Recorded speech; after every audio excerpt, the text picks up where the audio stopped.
5 years from now, you will arrive. The only question is, where? Think about that for a moment. 5 years will pass whether you plan for them or not, whether you work on yourself or you don't, whether you study, read, reflect, and discipline your days, or whether you simply let those days slide by, one after another, comfortable and unexamined. The calendar doesn't ask your permission. The seasons don't wait for you to feel ready. Time moves, and when it does, you will be somewhere. The only question that really matters today is whether you will have arrived somewhere by design or somewhere by default. I've spent a great deal of my life thinking about that distinction. Design versus default. It is, I believe, the central difference between the few who live extraordinarily well and the many who simply endure. And I want to spend some time with you today talking about that difference. Not to lecture you, not to point a finger, but because I've been on both sides of that line. And I know what it costs to live on the wrong side of it, and what it feels like to finally cross over. When I was 25 years old, I had pennies in my pocket and promises I couldn't keep.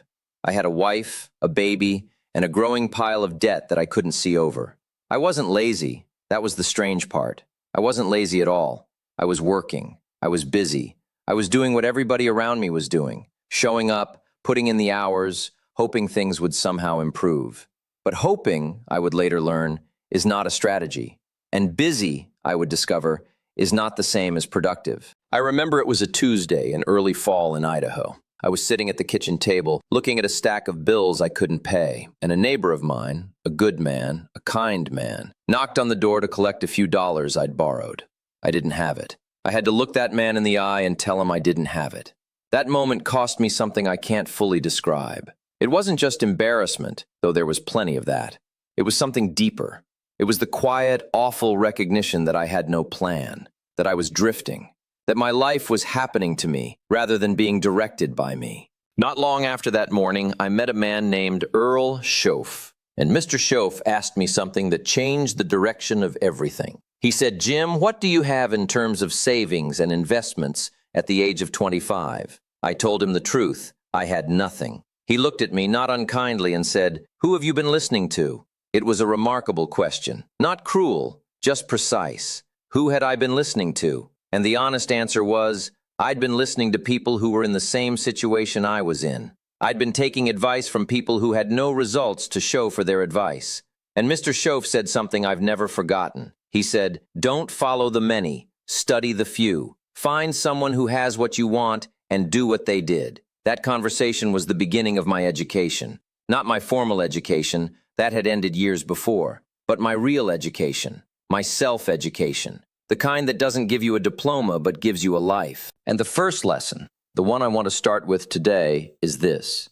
Personal responsibility is not a concept. It is a practice. It is a daily discipline. And until you take it seriously, nothing else in your life will improve in any lasting way. Let me say something that might sting a little, and I say it with all the compassion I have. Most of the pain in your life, not all of it, but most of it, is self-inflicted. Not because you're a bad person, not because you're incapable, but because somewhere along the way, you adopted a philosophy that put the cause of your circumstances outside yourself. The economy, the neighborhood, the boss, the family you grew up in, the education you did or didn't get, the breaks that came or didn't come. And as long as you believe the cause is out there, as long as you believe that your life is being determined by forces beyond your control, you will wait for those forces to change before you change. And that wait, in most cases, lasts a lifetime. Now here's what I found to be true. The wind blows on all of us equally. A cold wind, a warm wind, a wind of opportunity, a wind of difficulty. It blows on the successful and the struggling alike. The same economic conditions, the same marketplace, the same 24 hours in a day. What makes the difference is not the blowing of the wind, it is the set of the sail. And who sets the sail? You do. You alone. That is what personal responsibility means. It means you are the captain of this vessel, not a passive passenger waiting to see where the current takes you, the captain. And the captain studies navigation. The captain checks the instruments. The captain adjusts the sails when the wind changes. The captain doesn't curse the ocean for having waves. The captain learns to read the waves and use them. I want you to think about your own philosophy on this matter. What do you believe at your core about why your life is the way it is? This isn't a test. There are no wrong answers to share with anyone else. But there are wrong answers that you carry privately, and those private wrong answers are costing you every single day. Some people believe life is mostly luck, and they have evidence for this. They can show you people who seem to stumble into success, who inherited their circumstances, who were born in the right place or met the right person purely by accident. And that evidence is real, some of it. But here is what they miss. The person who calls everything luck has absolved themselves of responsibility. And when you abdicate responsibility, you also abdicate power. You cannot have it both ways. You cannot say the cause is out there and also believe you can change what's out there.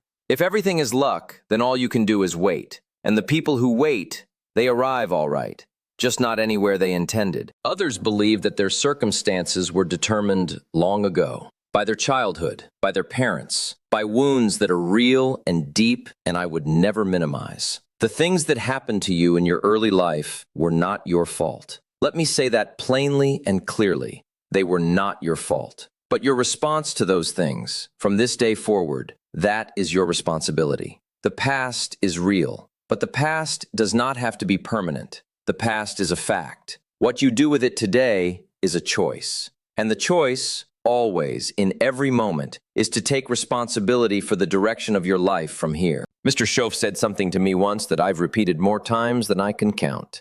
He said, Jim, if you want things to get better, you've got to get better. Not the economy, not your job, not the people around you, you. And the reason that simple statement hit me so hard is that it put the leverage back in my hands.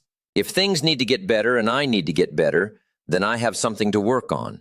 I have a project. And that project, the project of working on yourself, is the most important work you will ever do. Here's what nobody tells you about personal responsibility. It is extraordinarily liberating. People resist it because it sounds like blame. It sounds like someone standing over you saying, this is your fault. But true personal responsibility isn't about fault. It's about power. It's about saying, regardless of what has happened, regardless of who did what to whom, I am choosing to take full ownership of my life going forward. And that choice, when you truly make it, when you feel it settle in your bones, is one of the most powerful moments of your entire existence. I remember the morning I made that choice. It wasn't dramatic. There was no lightning bolt. I was sitting with my journal. I've kept the journal for decades, and I recommend this discipline to everyone. And I wrote down something very simple. I wrote, no more excuses, not one more, starting today. And then I started working on myself the way I've been working on everything else. The way my father worked his land in Idaho, patiently, consistently, day after day, trusting the process even when you couldn't see the results yet. My father was a farmer, and farmers understand something that most people in modern life have forgotten. They understand that you cannot negotiate with the harvest. You cannot go out to the field in November and say, I know I didn't plant, I know I didn't tend, but I've had a hard year and I really need a harvest this time. The field doesn't care about your story. The soil only responds to what you actually put in. And the harvest, every harvest, is a direct and precise accounting of what came before it. Your life is a harvest. Right now, whatever you have, in your finances, in your relationships, in your health, in your sense of purpose and satisfaction, this is the harvest of what you have planted in the seasons before. Some of those seasons were difficult and the planting was hard. Some of those seasons were wasted and the ground lay fallow. But the harvest is what it is. And the question isn't how to change the harvest you have right now. The question is, what are you planting today for the harvest that's coming? And that is entirely in your hands. Now let me talk about something that I believe is at the absolute root of this whole matter, and that is your philosophy, your personal philosophy.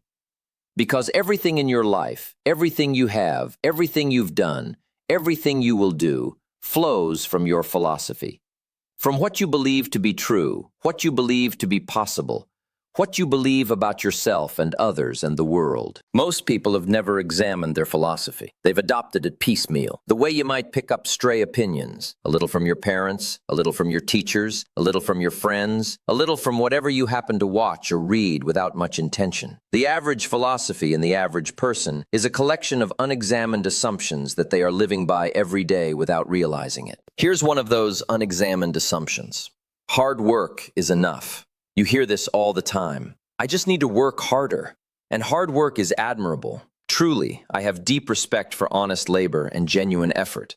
But hard work alone, in the absence of right philosophy, in the absence of proper disciplines, in the absence of constant self-development, hard work alone will not change your life. The man digging a ditch works extremely hard. The man at the top of the company may work far fewer physical hours. The difference is not the quantity of effort. It is the quality of thinking.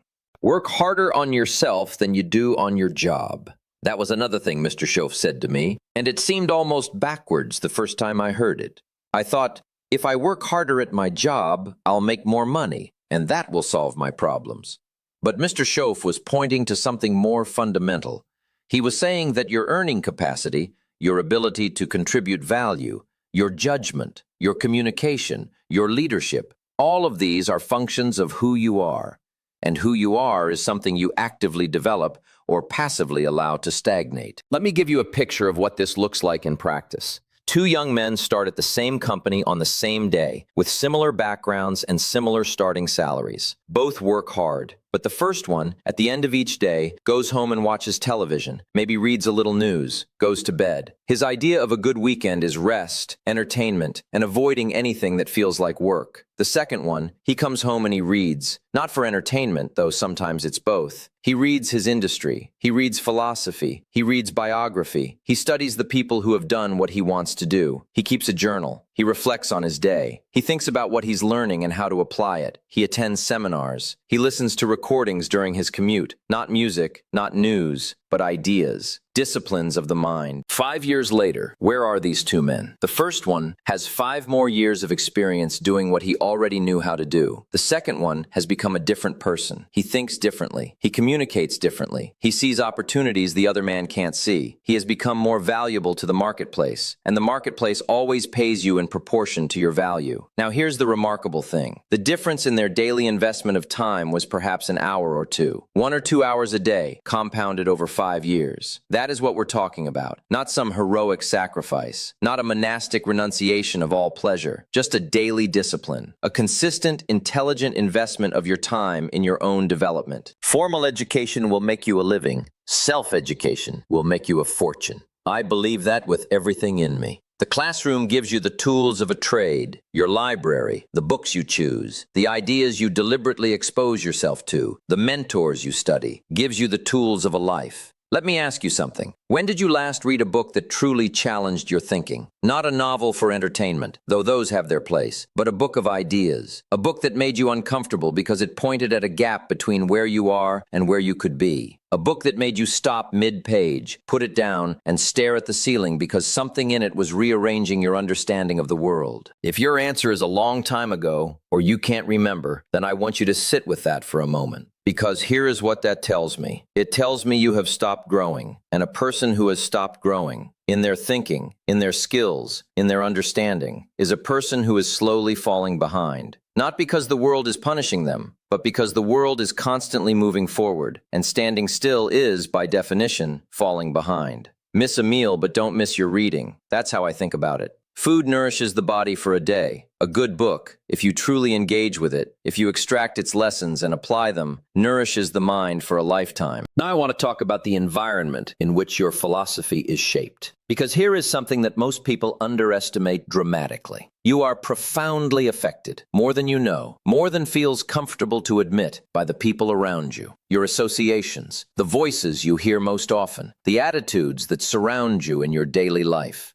I've said this for decades. You are the average of the 5 people you spend the most time with. Some people accept this and move on. But I want you to really sit in that for a moment. Think about the 5 people you spend the most time with right now. What are their habits? What are their ambitions? What are their philosophies about money, about work, about personal growth? What do they talk about at dinner, at lunch? What do they worry about and dream about? Because here's the truth. Whatever those 5 people believe, you will tend to believe. Whatever they do, you will tend to do. Whatever they earn, you will tend to earn, give or take. Not because you have no will of your own, you do, but because we are social creatures. We are shaped by our environment in ways we rarely notice, because the shaping happens gradually, constantly, in the 10,000 small moments of daily interaction. I remember being in my late 20s, after my conversations with Mr. Schoaf had started to shift my thinking, and I began to notice something uncomfortable. I noticed that the conversations I was having with my closest circle had a ceiling. Every time I brought up an idea I'd read, or a goal I was thinking about, or a new direction I was considering, there was a kind of gravitational pull back to the familiar, not malicious. These were good people who cared about me, but their thinking had a horizon. And because I was spending most of my time in that horizon, mine was being kept there too. Now, I'm not suggesting you abandon your family and fire your friends and surround yourself only with wealthy strangers. That's not what I mean. What I mean is this: be intentional about who you expose yourself to. Seek out the company of people who have already achieved what you want to achieve, or who are clearly on their way. Read the biographies and autobiographies of extraordinary people.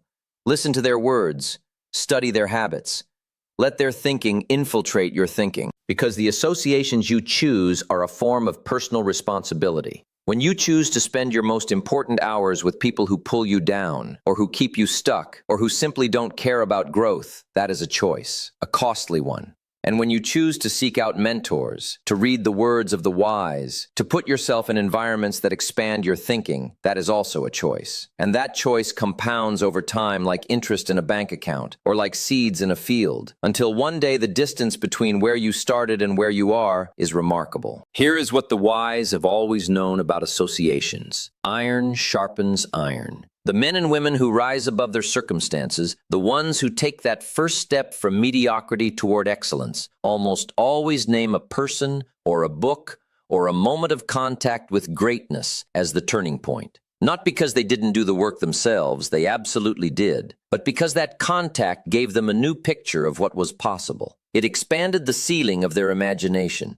And once you can see something as possible, you can begin to move toward it. Let me ask you this. Who in your life right now is expanding your sense of what's possible? Not flattering you, that's different, but genuinely stretching your vision of what you could become and what you could do. If you can name that person easily, you are fortunate. If you struggle to name anyone, then one of the most important things you can do for yourself, starting this week, is to go looking for that association. Through books, through seminars, through seeking out people who are doing what you want to do and finding some way to be in their orbit. Mr. Schoaf changed my life not by doing anything for me, but by showing me something, by being a living example of what was possible for someone who had chosen to take responsibility for their own development. His life was the argument. His results were the evidence. And evidence, when you see it clearly and up close, is the most persuasive thing in the world. Now I want to talk about something that I consider one of the most underappreciated forces in human life, and that is the compound effect of daily disciplines. Not dramatic moments, not revolutionary decisions. The daily disciplines, the small, consistent, almost boring actions that you take every single day, whether you feel like it or not. I've observed over a long career of speaking and teaching and working with people that the gap between those who live exceptional lives and those who struggle is not usually a matter of talent. It is not usually a matter of intelligence or education or opportunity. The gap is almost always traceable to the daily disciplines or the daily neglects. Let me explain what I mean by a daily neglect. A daily neglect is the small thing you don't do today. It seems inconsequential in the moment. You don't read today.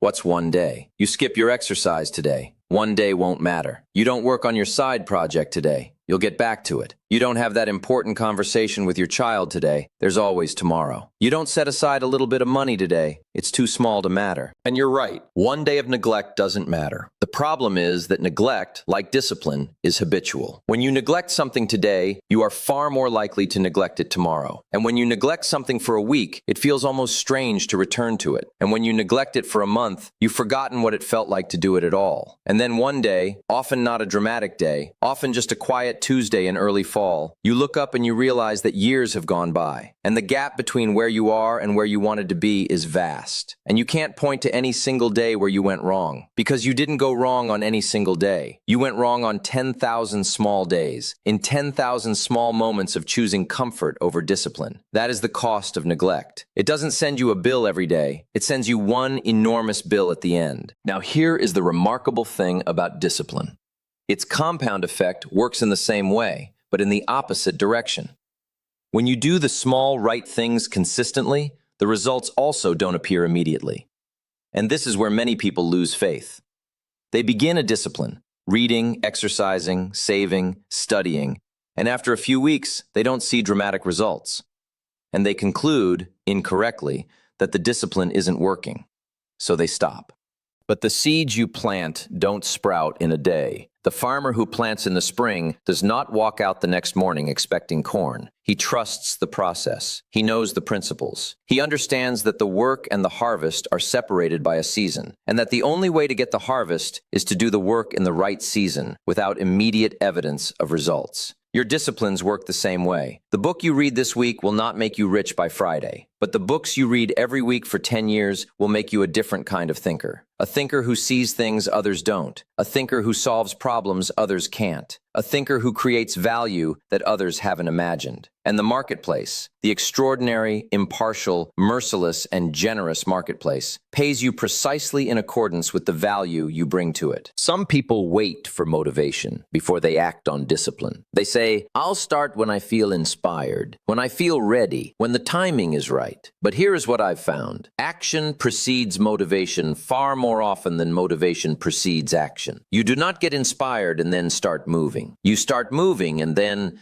somewhere in the process of moving, inspiration catches up to you. The discipline precedes the feeling. The doing precedes the wanting to do. Think of a man who doesn't feel like going for a walk but goes anyway. Halfway through that walk, something shifts. The blood moves. The mind clears. The problems that seem so heavy at the kitchen table suddenly feel lighter out in the open air. He didn't wait until he felt like walking. He walked, and the feeling followed the action. This is how all real disciplines work. Start before you're ready. Start before you feel like it. Start, and let the doing create the conditions for the feeling. The daily disciplines I am talking about are not complicated. They are simple. But simple is not the same as easy. And understanding the difference between those two words is one of the most important things you can do for your philosophy. What's easy to do is also easy not to do. That is the principle. Reading for an hour is simple. Nothing is stopping you. The books exist. The hour exists. Picking up the book, opening it, and reading it, that is all it takes.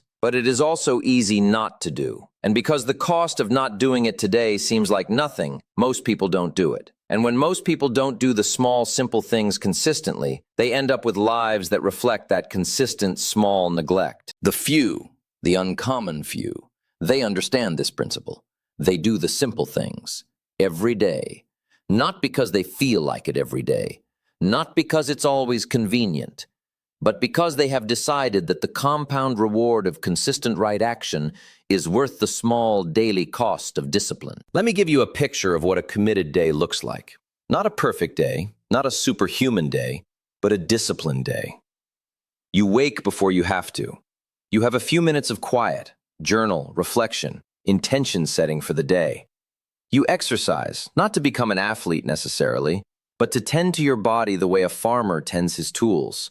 Well-maintained tools do better work. Then you read, even 15 minutes, even one page. A book that sharpens your philosophy, or teaches you a skill, or gives you the story of someone who faced what you're facing and found a way through. You go about your day with the intention to bring more value than you take to your employer, your customers, your family, your community. At the end of the day, you reflect. What went well? What could be better? What did you learn? You write it down if you keep a journal, and you should. That day, taken alone, seems small, unremarkable. But take that day and stack it on itself 365 times, and you have a year of compounding. Take that year and multiply it by 5, and you begin to see the harvest. Take that harvest and compound it for another 5 years, and you have a life that would be unrecognizable to the person you were at the beginning. This is the arithmetic of personal development. It is slow at first, and then suddenly, powerfully visible, like a tree. For the first few years, a tree barely seems to change. It adds inches, not feet. Its roots are doing the real work underground, where no one can see them, building the foundation for everything that will come later. And then one season, no more dramatic than the seasons before, the tree begins to rise in earnest. And in 5 years, the tree is 10 feet tall, and in 10 years, it provides shade for a family. And in 20 years, it is the landmark of the neighborhood. All of it, growing from seeds planted in the quiet and tended with unremarkable daily discipline. Your life is that tree. What are you planting? What are you tending? Now I want to turn to something that is deeply connected to personal responsibility, but often gets confused with other things. I want to talk about your goals, your written, specific, reviewed, and acted upon goals. Because here is a truth I have observed over and over in my years of working with people. The absence of clear goals is one of the most expensive habits a person can have. Some people have wishes. Some people have vague dreams. Some people have things they'd like to do someday. But very few people have actual goals. Written down, specific, with a timeline, with a plan of action, reviewed regularly, pursued daily. I used to ask people in my seminars, how many of you have written goals? And the number was always startlingly small. Not because people don't want things. Everyone wants things. But because writing things down makes them real. And when things are real, you are accountable to them. And accountability, even self-accountability, requires the discipline of personal responsibility. Here is why goals matter at such a fundamental level. The human mind is an extraordinary goal-seeking mechanism. Give it a clear target, a specific, vividly imagined, genuinely desired target, and it begins almost automatically to orient itself toward that target. It starts to notice things it didn't notice before. Opportunities that were always present, but invisible, now suddenly appear. Connections that seemed unrelated now seem obvious. Resources that seemed unavailable now seem accessible. But give the mind no target, no direction, no clear picture of where you want to go, and it will drift. It will be managed by the urgent rather than the important. It will respond to whatever is loudest rather than whatever is most valuable. And at the end of the year, and the end of 5 years, and the end of a career, it will look back on a great deal of motion and very little meaningful progress. Let me ask you something. What are your goals for the next year? Not wishes, not vague intentions, specific goals. Goals with numbers, goals with dates, goals you've written down and can hold in your hand and look at and ask yourself honestly, am I on track? If you know them without hesitation, wonderful. Now, what did you do yesterday that moved you specifically toward one of those goals? What will you do tomorrow? If you cannot answer those questions fluently, then the goal is still in the wish category, still in the someday category. And someday, as you know if you are honest with yourself, has a way of becoming never. The discipline of goals begins with this. Write them down, all of them. The big impossible seeming ones and the near-term achievable ones. The ones about money and the ones about relationships and the ones about health and the ones about what you want to learn and how you want to grow. Write them down in detail. Not, I want to be financially free. What does that look like? What does it feel like? What is the number? What is the date? What would you do with the freedom? Paint the picture in specific sensory detail. Then, and this is where most people stop, but this is where the real work begins. Develop the plan. What has to happen for you to reach this goal? Work backwards from the destination to today. If you want to reach that destination in 5 years, where do you need to be in 3 years? In 1 year? In 6 months? In this month? This week? Today? Now you have a roadmap. Now you have daily actions that connect directly to your long-term vision. Now when you sit down in the morning to decide what to do with your day, you have guidance. Not from the urgent, the demanding, the trivial, but from your own deliberate vision of your future. I remember sitting with a young man once, this was in the early days of my speaking career, and he told me he wanted to be financially independent by age 40. He was 28. He had a decent job, but no savings to speak of, and I said to him, "That's a fine goal. Now what are you going to do about it?" And he looked at me a little blankly. He had the destination in mind, but no map. We spent a couple of hours together, just talking, And what emerged from that conversation was a picture of a dozen small disciplines that, taken together, would move him reliably toward that goal. He would increase his skills so he could increase his value to the marketplace. He would save a specific percentage of everything he earned. He would study investment. He would reduce his unnecessary expenses, not by deprivation, but by clarity. When you know what you're working toward, the things that don't serve that direction lose their appeal. He would invest in his relationships with people who are already where he wanted to be. None of those things were secret. None were exotic. All of them were available to him at that moment. The only question was whether he would do them. And here is the question it always comes down to: whether you will do the things you know you should do. Because most of the time, the problem is not that you don't know. You know. You know you should read more and watch less. You know you should save more and spend less on things that don't matter. You know you should invest in your skills and your health. You know you should spend more intentional time with the people you love. You know. The question is whether you will. And that question, that precise question, is the question of personal responsibility. Now let me say something about the seasons of life, because I think it's important and I think it's comforting in a way that's not soft. Life comes in seasons. This is not a metaphor, it is a law.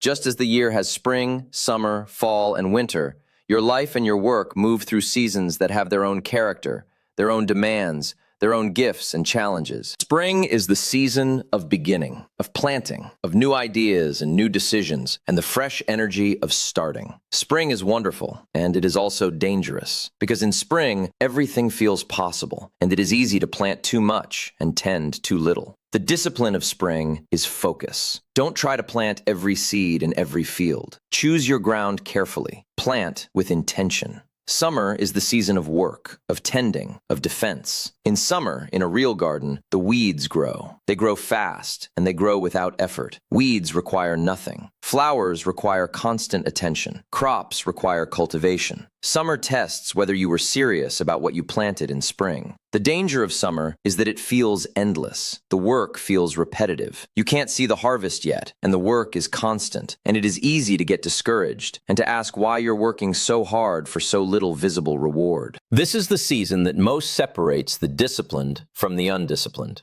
The disciplined person keeps working in summer. They keep tending. They don't abandon the field because the harvest isn't visible yet. They trust the process. They understand the principle, and they know in their bones that the harvest is coming if they keep doing the work.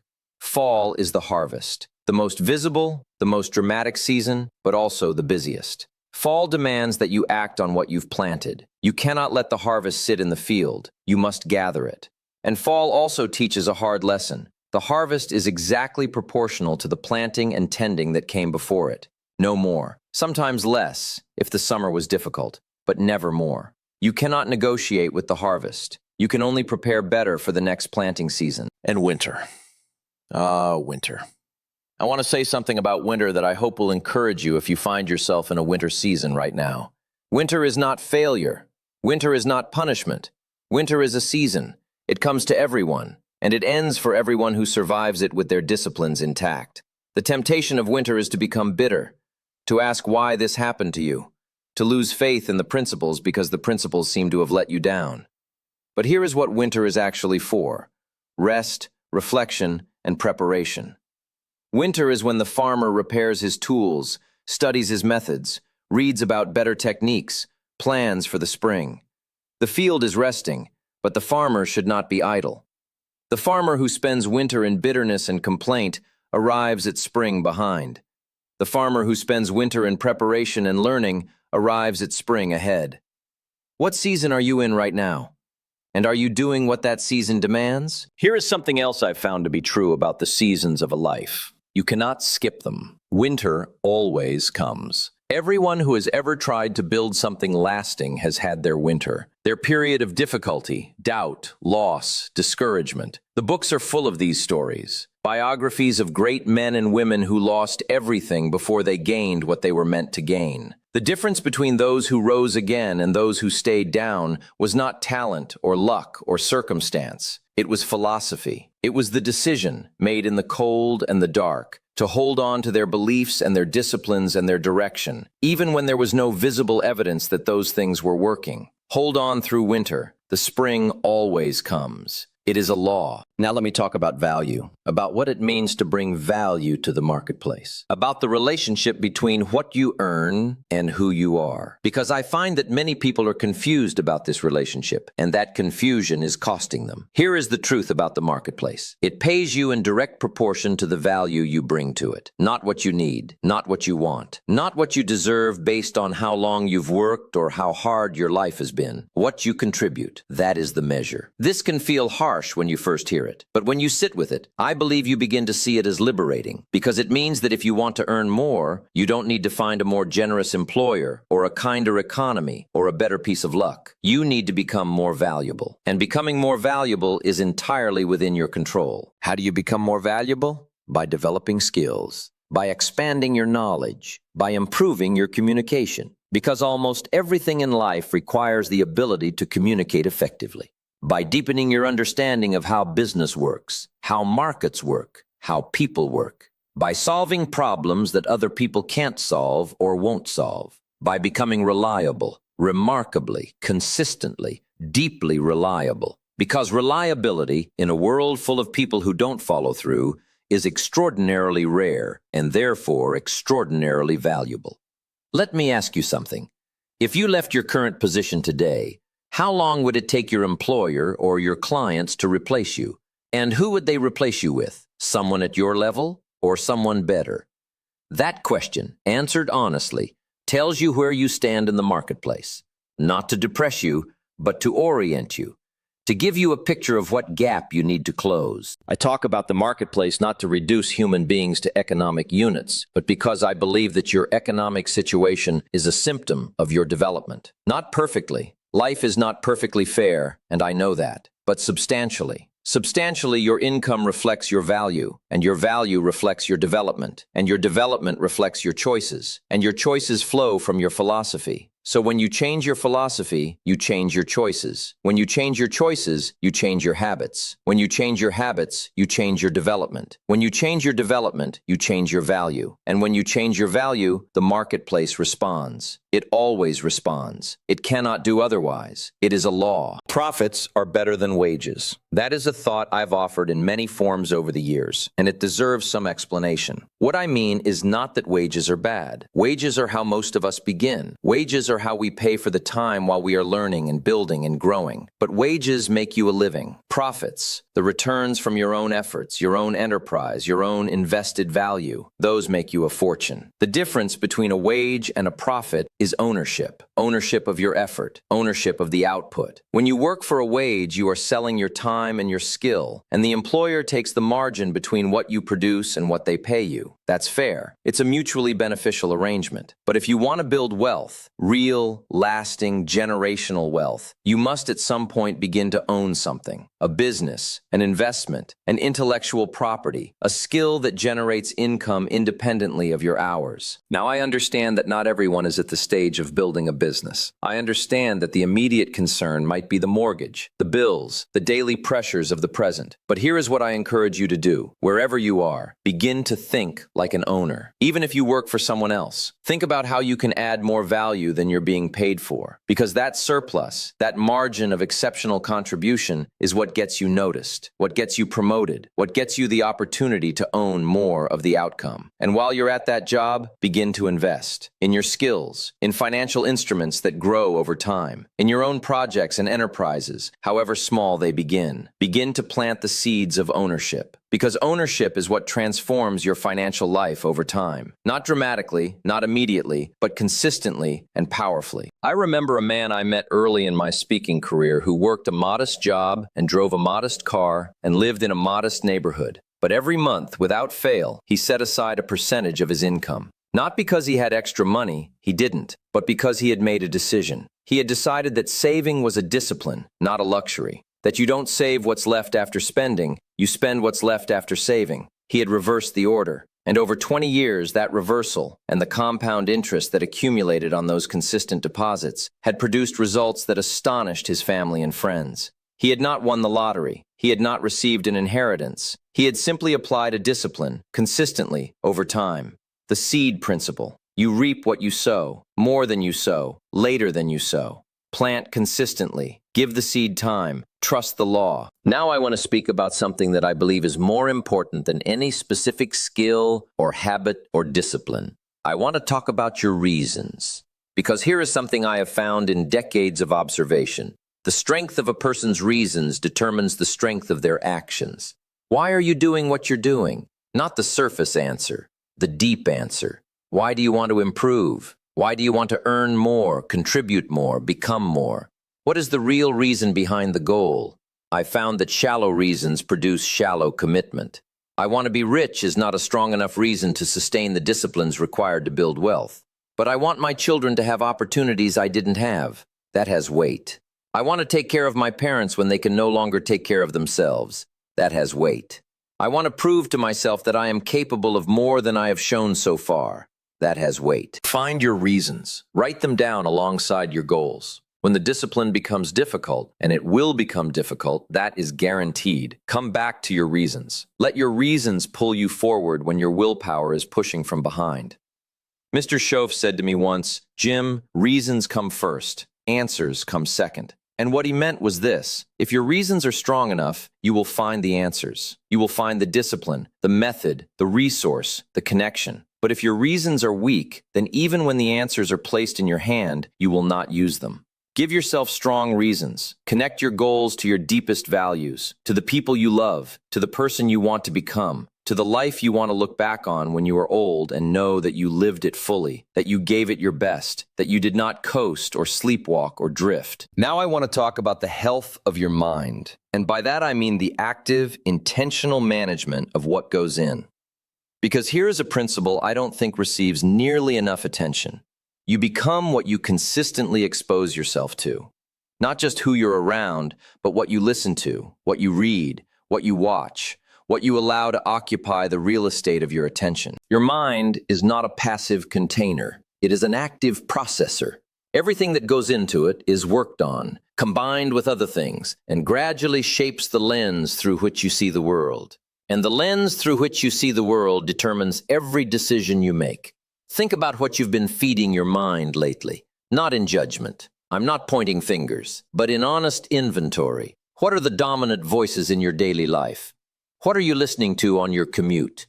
What do you read before you sleep? What kind of conversation occupies your lunch breaks?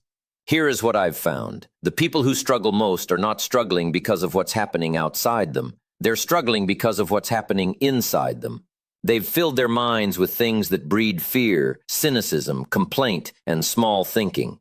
And then they wonder why their actions are timid and their results are small.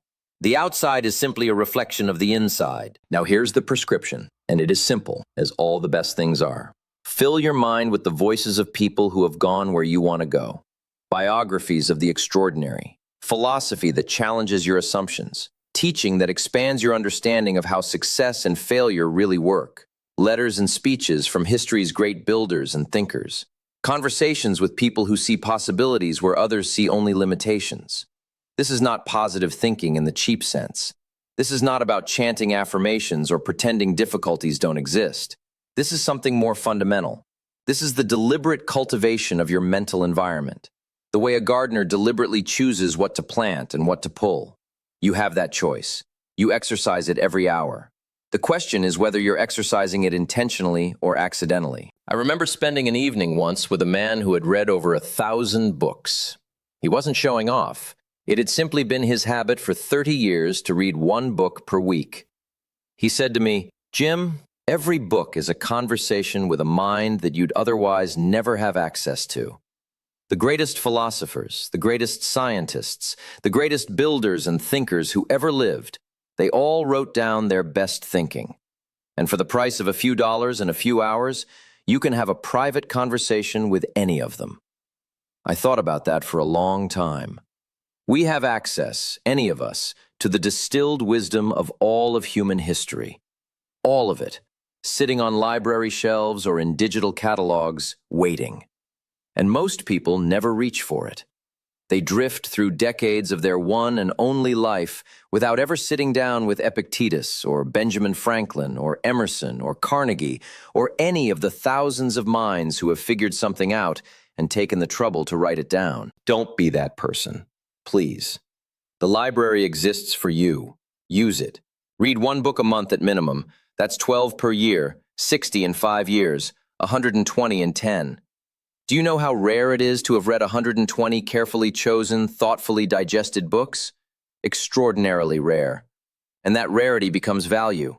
That value becomes a life. Let me also say something about the health of your body in this context, because personal responsibility does not stop at the neck. You live in a body. That body is your instrument for everything you want to do and build and experience.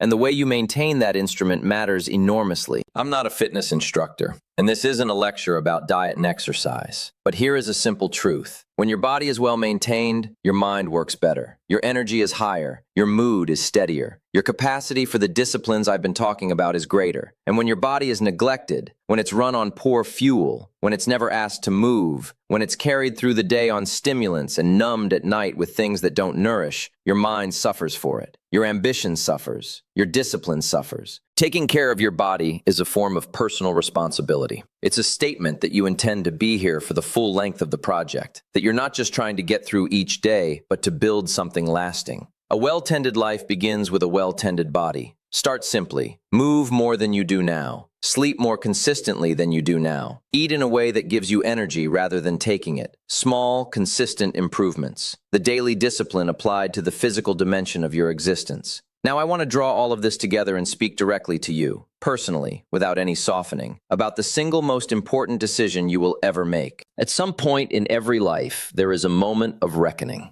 A moment when you stop and ask yourself with complete honesty, is the life I am living the life I am capable of? Is the person I am showing up as the person I have the potential to become? Is the direction I am heading the direction I have chosen, or the direction I drifted into? Most people avoid this moment.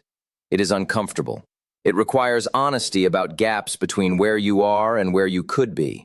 It requires admitting that some of what has happened is genuinely your responsibility, and that admission can feel like failure.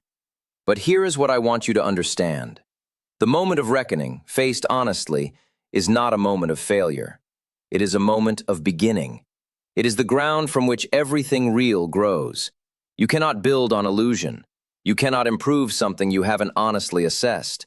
The reckoning, painful as it may be, is the prerequisite for the turning. I've spoken to tens of thousands of people over my career, in big auditoriums and small rooms, at seminars and in private conversations. And I have never met a single person who, upon honestly taking stock of their life and making a genuine decision to change direction, did not begin to see change. Never one. Because the decision itself, the honest, clear, private decision to take responsibility and do things differently, that decision is the seed. And like all seeds, given the right conditions, it will grow. The right conditions are simple. They are the disciplines we've been talking about: reading, reflecting, setting goals, building skills, choosing better associations, tending the daily habits, working on yourself as consistently as you work on anything else that matters to you. None of these things require talent you don't have. None of them require money you don't have. None of them require circumstances that don't exist for you. They require only one thing, and that one thing is everything: the decision. The genuine, committed, daily renewed decision to take personal responsibility for the direction of your life. I want to say something about failure, because no honest conversation about success is complete without it. You will fail. You will try disciplines that don't take. You will set goals you don't meet. You will plant seeds that don't grow. You will have winters that feel longer than they should. You will make mistakes, some of them costly. That is not the opposite of success. That is the path to it. Every extraordinary person I have studied, in books, in conversation, in direct observation, has failed, substantially, repeatedly. But they failed differently than the average person fails. They failed forward. They extracted the lesson from every failure and applied it to the next attempt. They did not make failure mean something permanent about themselves. They made it mean something instructive about the method. Here is what Mr. Schoaf taught me about failure. He said, "Jim, if you try 5 things and 3 of them don't work, you haven't failed. You've succeeded in learning what doesn't work, and you now know it better than anyone who never tried. 3 failures and 2 successes isn't isn't a failure record. It's a learning record. And the person with that record, if they keep applying the lessons, will eventually find the combinations that work. Don't let the fear of failure be the reason you don't begin.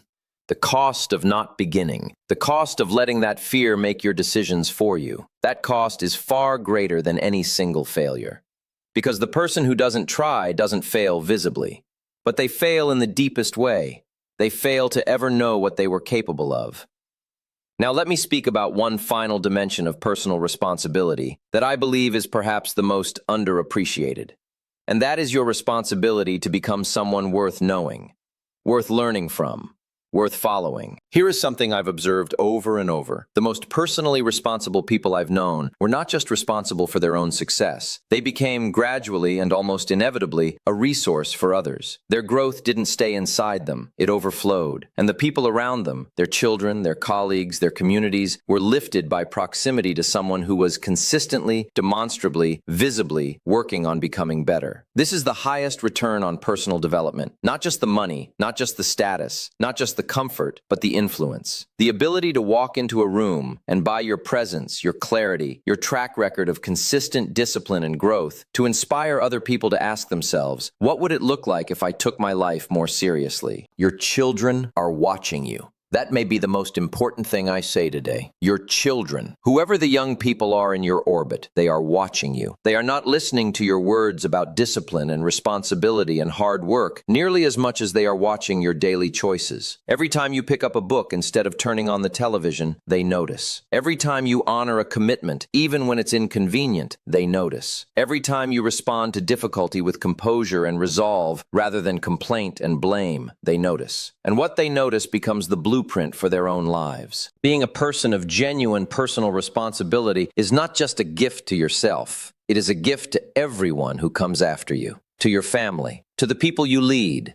to the community you're part of. The ripple from one person's genuine transformation is remarkable. And it starts, always, it starts with the private decision to hold yourself accountable for your own life. Now let me talk about something that doesn't get discussed nearly enough in conversations about success and failure. And that is the question of your attitude, your dominant, habitual, emotional orientation to life and its circumstances. Attitude is not something fluffy. It is not about forcing a smile when things are difficult or pretending that hard things aren't hard. Attitude is something far more practical than that. Your attitude is the lens through which you interpret what happens to you. And the interpretation, more than the event itself, is what determines what you do next. Two people lose their jobs on the same day, at the same company, under the same circumstances. One looks at that situation and sees catastrophe, humiliation, proof that the world is unjust, reason to give up. The other looks at the same situation and sees an opening, a chance to reconsider, an opportunity to find work that uses more of their gifts, a forced renovation of a life that had perhaps been too comfortable for too long. Same event, radically different interpretation, radically different actions, radically different outcomes. Which of those two people are you? Which will you choose to be? Here is what I've found. The people who maintain a constructive attitude through difficulty are not people who are built differently than the rest of us. They are not superheroes with emotional powers the rest of us lack. They are people who have developed a philosophy, a set of beliefs about what difficulties mean, that allows them to respond rather than simply react. They believe at their core that difficulty is instructive, that struggle is where character is built, that winter is temporary, that failure is information, that every problem contains within it the seeds of its own solution, if you look carefully enough and persistently enough. These beliefs shape their interpretation, and their interpretation shapes their response, and their response determines their results. You can develop this philosophy. It doesn't require talent. It requires reading the stories of people who have been where you are and found a way through. It requires reflection, spending time each day with your journal and your own thinking, working through what you believe and why. It requires association, surrounding yourself with people who have the attitude you want to develop, so that their interpretation of events begins to inform yours. And it requires practice. The discipline of attitude is, in some ways, the most demanding discipline, because it isn't about what you do, it's about how you respond to what happens. And the world is constantly sending tests, constant small provocations, traffic, difficult people, unexpected obstacles, disappointments. Each one is an opportunity, not the kind of opportunity you'd choose, but an opportunity nonetheless. an opportunity to practice the discipline of constructive response, to keep your philosophy intact when the world is trying to knock it loose. I remember Mr. Schoaf watching me once during a particularly frustrating day in my early career. Things had not gone as I'd hoped. A presentation had fallen flat. A prospect I'd been working on had said no. And I was expressing my frustration in a way that was, looking back, embarrassing in its smallness. Mr. Schoaf let me finish and then said very quietly, "Jim, don't let what happens to you determine what happens in you." I've turned that sentence over in my mind thousands of times in the decades since. The outside events, they happen. They will always happen. We do not control all of them. But what happens inside us, the interpretation, the response, the decision about meaning, that is ours. That is always ours. Don't let what happens to you determine what happens in you. That is a discipline, a daily, moment-by-moment discipline.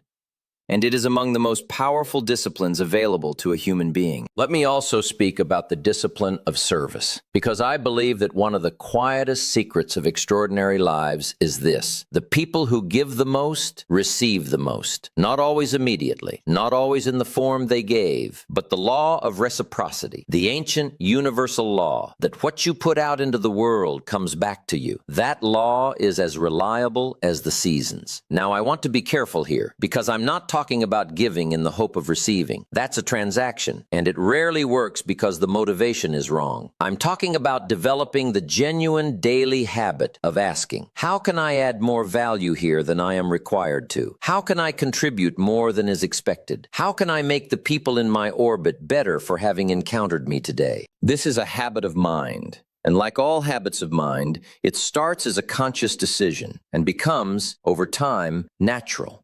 The person who habitually asks how they can add value in their job, in their relationships, in their community, becomes, over time, indispensable. And the indispensable person has options that the dispensable person doesn't.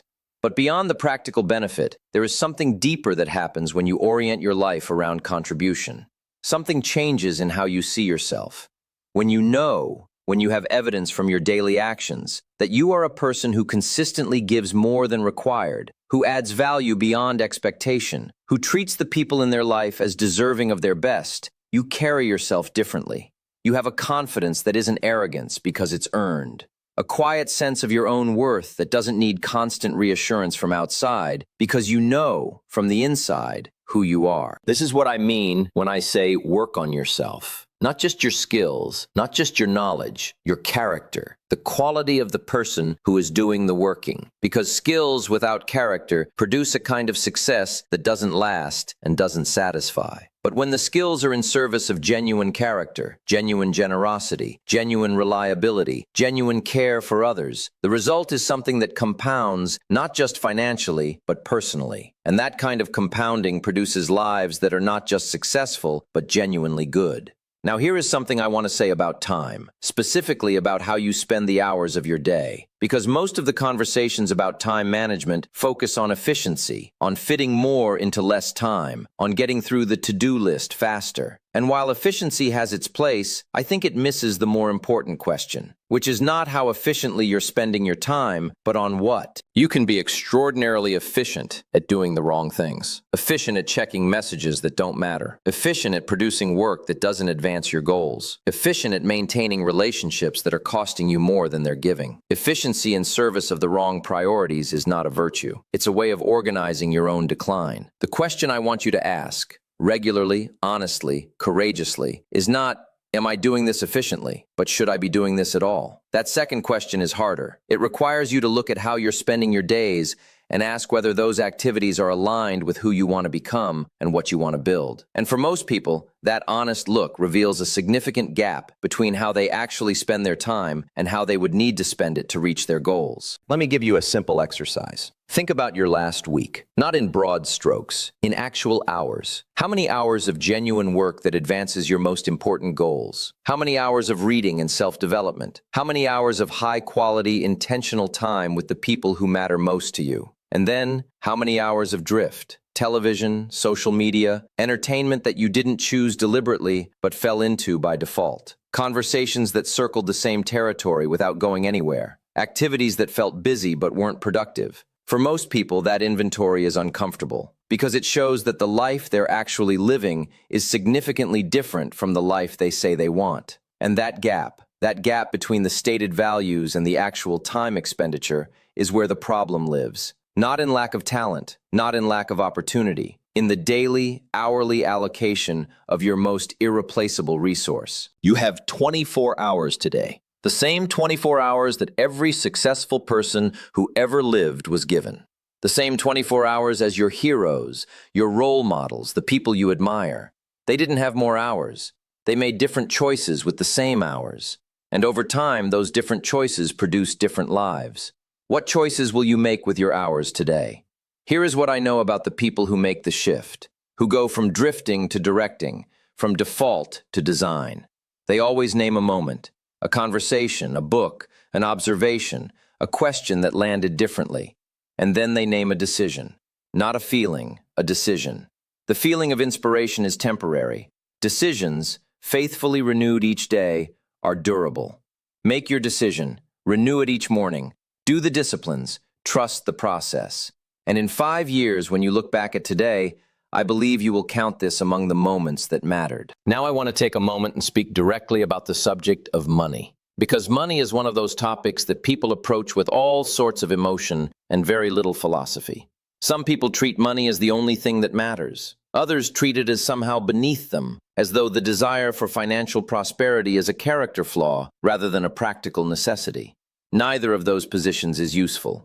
Let me offer you a different way to think about it. Money is a measure. It is one of several measures of how much value you are providing to the marketplace. It is not a perfect measure. It is not the only measure. But it is a real one, and pretending otherwise does not serve you. If you consistently provide great value, if you solve real problems for real people in ways that matter to them, the marketplace will eventually compensate you accordingly. Not always immediately, not always predictably, but the principle holds, and it holds in both directions. Where there is great value provided, there tends over time to be great compensation. So here is the first principle of financial responsibility. If you want more money, provide more value. Not by working more hours doing the same things. More hours of the same low-value activity produces a little more low value. By developing yourself to the point where what you do in an hour has more impact than what another person does in 10 hours. By solving problems that are rare to solve. By developing skills that few people have invested the time to develop. Here is the second principle. Keep more of what you earn. This sounds obvious, and it is. But the discipline of keeping, saving, preserving, investing is one that most people never really develop. The pattern most people fall into is earn and spend. Earn a little more and spend a little more.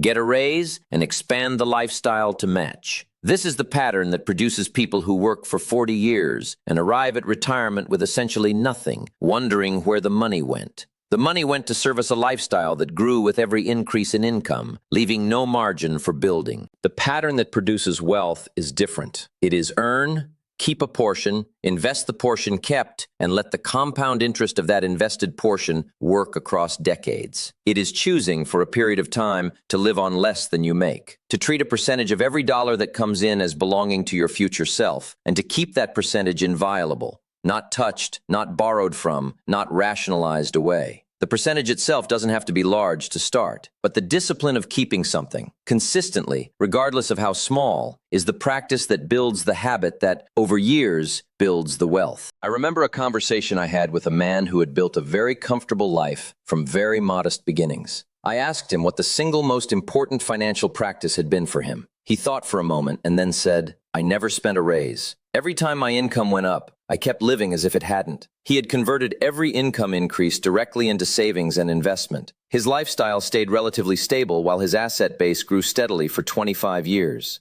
And at the end of those 25 years, his assets were producing income that was greater than what he'd been earning from his job. He had built the machine. The machine now ran itself. This is not a fantasy. This is arithmetic. The compound growth of consistently saved and invested money over long time periods is one of the most reliable phenomena in all of financial life. It is not exciting. It is not dramatic. It does not make headlines, but it works quietly and powerfully for everyone who is disciplined enough to apply it. Now, here is the third principle of financial responsibility, and in some ways, it is the most important. Do not borrow against tomorrow to pay for today's desires. The use of debt to purchase things that decrease in value, consumer goods, entertainment, experiences that have no lasting return, is one of the most effective ways to transfer your future to someone else's account. When you borrow money to buy something that loses value, you are paying tomorrow's income for today's consumption. You are mortgaging your future self. And the interest on that debt is a tax on your capacity to invest in your own growth. I'm not saying all debt is bad.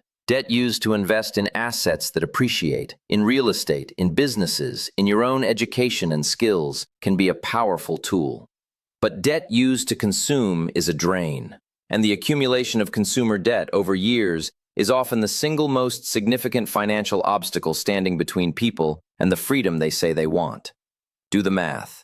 Take every monthly payment you're making on consumer debt and ask, what would happen if, instead of paying that to a lender, I were investing that same amount every month for the next 10 years?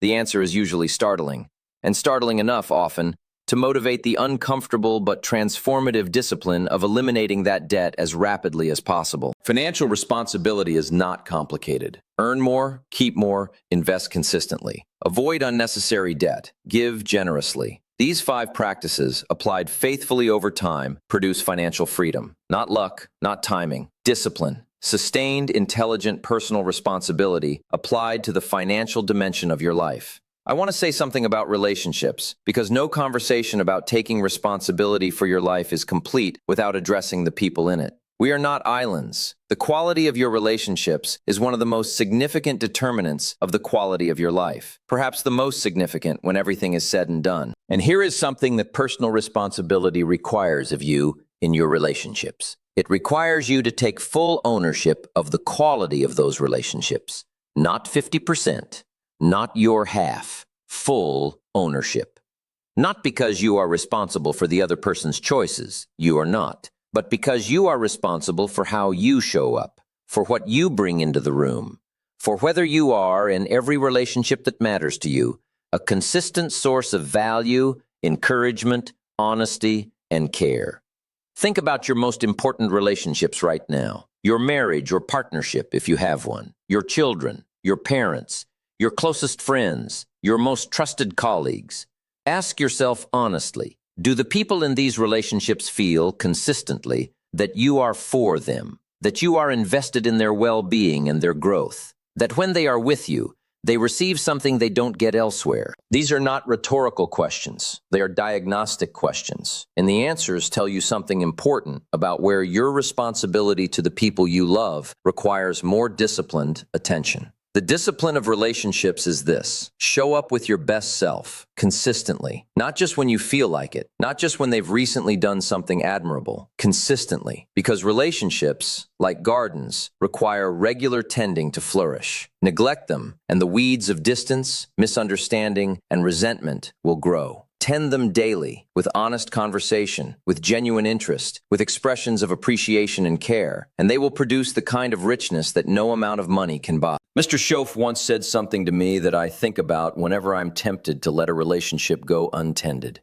He said, "Jim, the people who matter to you deserve your full attention, not what's left of your attention after everything else, your full attention."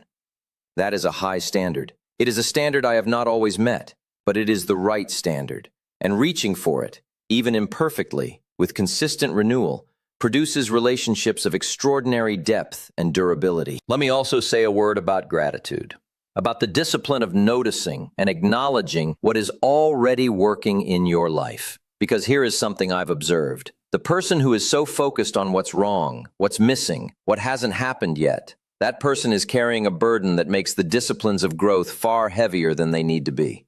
Dissatisfaction has its place. Ambition is useful. The desire for more is appropriate. But dissatisfaction and ambition disconnected from gratitude produce a kind of relentless striving that exhausts itself without ever arriving. Gratitude is not about pretending the difficult isn't difficult. It is about maintaining your access to the full inventory of what you have to work with. When you are genuinely grateful for what you already have, your health if you have it, your family if you have them, your mind and your capacity to learn and grow, the roof over your head, the food on your table, the freedom to make choices about your own life. When you inventory all of that with real appreciation, you find that you have far more resources for the work ahead than the complaining mind can see. Make gratitude a daily discipline. Write it down in your journal. 3 things each morning that you are genuinely grateful for. Not a performance, a real acknowledgement of real gifts. 5 minutes of that practice, sustained daily, shifts something in how you see your life, shifts something in your energy and your attitude. And those shifts compound, over time, into a fundamentally different quality of daily experience. Here is the final thing I want to say before we close. I've talked about many disciplines today: reading, journaling, goal setting, tending your associations, developing your skills, maintaining your body, managing your finances, showing up fully in your relationships, practicing gratitude. These are not a checklist that must be completed perfectly every day or you have failed. They are a direction, a set of orientations toward what matters. And the goal is not perfection. The goal is progress. Consistent, honest, daily progress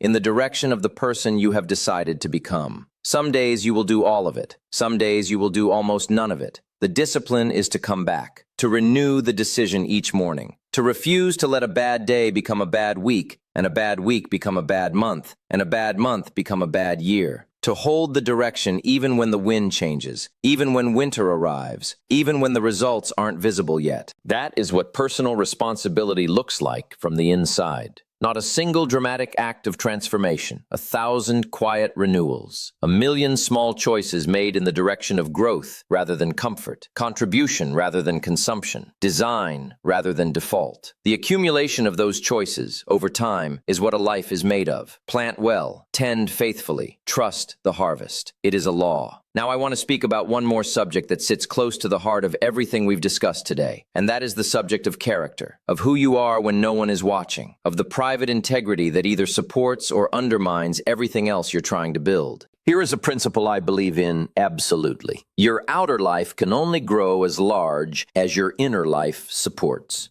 You can put up a beautiful building on a weak foundation, but the building will eventually betray the foundation. Similarly, you can build an impressive exterior, success, status, the appearance of accomplishment, on a foundation of compromised character, but it will not hold, not over time, not through winter. The cracks will appear, and eventually the whole structure will reveal what it was built on. Character, in the sense I'm using it, is simply this: being what you say you are, consistently, in every situation, when it costs you, when no one is watching, when the short-term benefit of cutting a corner would be invisible to everyone except you. Why does this matter practically? Because character is the foundation of trust, and trust is the foundation of every meaningful relationship, every lasting business, every real opportunity. The person who is known, truly known, by long experience, to do what they say they will do, to be honest when honesty is uncomfortable, to maintain their principles when it's inconvenient. That person has an asset that cannot be purchased or faked. They have earned it through 10,000 small, private decisions. I have seen men and women with brilliant skills and weak character ultimately lose what they built. And I have seen men and women with modest skills and strong character build quietly and steadily until they had constructed lives of remarkable substance. Character, in the end, is the most reliable differentiator. It is the thing that holds when everything else is under pressure. Build your character the way you build everything else worth having, one decision at a time, by telling the truth when the lie would be easier,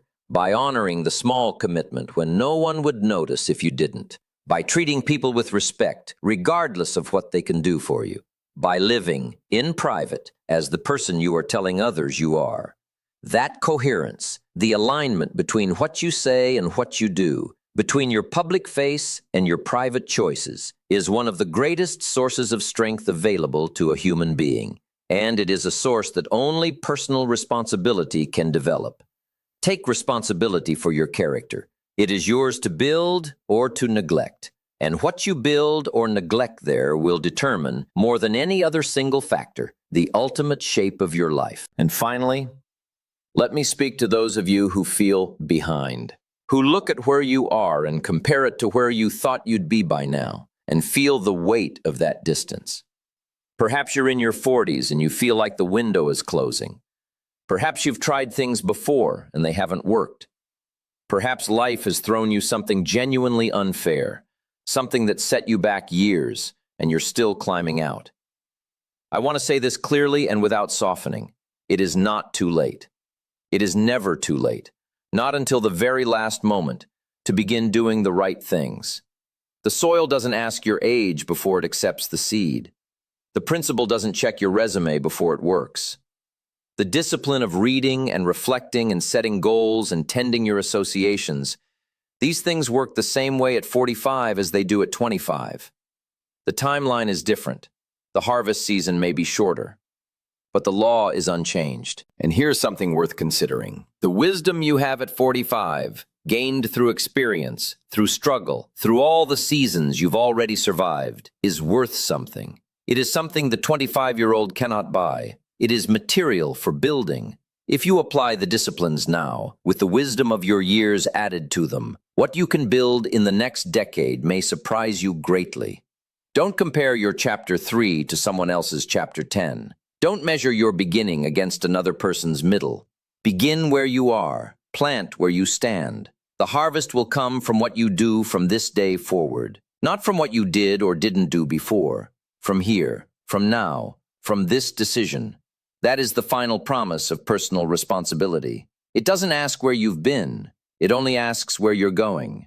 And it puts the answer entirely in your hands. So let's make this very practical. Let's make this actionable, because philosophy without application is just entertainment. And I don't want this to be entertainment. I want this to be a turning point. Here is what I suggest you do before the sun sets today. Not next week, today. First, sit down, somewhere quiet, away from noise and interruption, and write down honestly, in a few sentences, where you are right now. In your finances, in your relationships, in your health, in your sense of purpose and direction. Don't soften it and don't catastrophize it. Just be honest. This is your current harvest. It grew from what came before. It is what it is. Second, write down where you want to be in 5 years. Be specific. Be ambitious, but grounded. Write it as though it has already happened. I am, not I want to be. Describe it with enough detail that you can feel it. What does your life look like in 5 years if you apply consistent discipline from today? Third, identify 3 disciplines, just 3, that you are going to begin immediately. Not 12, not 20, 3. Perhaps it is reading for 30 minutes every morning. Perhaps it is writing in a journal each evening. Perhaps it is setting aside a fixed percentage of every paycheck for investment. Perhaps it is enrolling in a course to develop a skill that the marketplace will reward. 3 disciplines. Specific, measurable, doable. Fourth, tell one person. Not to perform accountability, not to feel watched, but because speaking it aloud makes it real in a way that a private thought cannot. It commits some part of you that private thoughts don't reach.